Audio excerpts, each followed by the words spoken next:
আবারও চলে এসেছি ছোট্ট একটি মিনি ব্লগ নিয়ে। আর এই হচ্ছে অদ্রিজা, যার ছিল সেদিন বার্থডে। তো সেই উপলক্ষে চলে গিয়েছিলাম ননদের বাড়িতে। দিদি আমাদের সবাইকে দিচ্ছিল কোল্ড ড্রিঙ্কস। কিন্তু ঠান্ডা লেগে আমার হয়েছিল গলা ব্যথা, তাই আমি খাচ্ছিলাম গরম জল। তারপর সবাই ওইদিকে বেলুন দিয়ে ডেকোরেশন করছিল, তাই সবাইকে হেল্প করার জন্য আমি একটু বেলুন টাঙিয়ে দিচ্ছিলাম।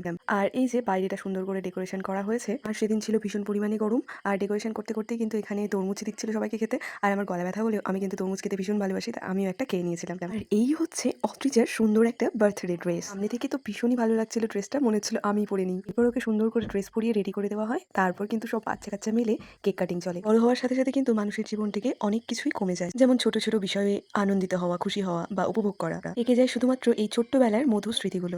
কেক কাটিং এর পরে কিন্তু ভাগ্নি তার মামাকেও তার পায়েস লুচি খাইয়ে দিচ্ছিল। তারপর কিন্তু ছাদে আমরা চলে গিয়েছিলাম বার্থডে স্পেশাল খাবার খেতে। তো এখানে ছিল লেবু স্যালাড, চিপস, সাদা ভাত, ডাল, তারপর এঁচুড় চিংড়ি। আর আমার চিংড়ি মাছ বলতে ভীষণই ভালো লাগে। তো এঁচুড় চিংড়ি দিয়ে আর পেঁয়াজ দিয়ে ডাল দিয়ে মেখে সুন্দরভাবে খেয়ে নিলাম। তারপর ছিল চিকেন, ছিল মাছ, শেষ পাতে ছিল চাটনি, মিষ্টি আর পায়েস। এছাড়াও ছিল বাটি আইসক্রিম। সেদিন বেশ রাত হয়ে গিয়েছিল, তাই সেদিন আর ফেরা হয়নি। সকালবেলা ঘুম থেকে উঠে দেখছি ছাদে সুন্দর সুন্দর লেবু, তারপর ফুল, গামলার মধ্যে সুন্দর ব্রাহ্মী শাক, তারপর ড্রাগন গাছ। তারপর নিচে নেমে এসে দেখছিলাম ভাগ্নির গিফট গুলো। পেয়েছিল অনেকগুলো ড্রেস, তারপর টেডি, স্টাডি টেবিল, আরো অনেক ধরনের খেলনা। তার মধ্যে আমার পছন্দ হয়েছিল এই কিউট ব্যাগটা, সুন্দর এই কফি মাগ। আর ছিল পাজল বক্স। আর অদ্রিজা হচ্ছে ভীষণভাবে মা কালীর ভক্ত, তাই কিন্তু এই সুন্দর মালাটা আমাদের বাড়ির তরফ থেকে দেওয়া হয়েছিল। ছিল অনেক চকলেট।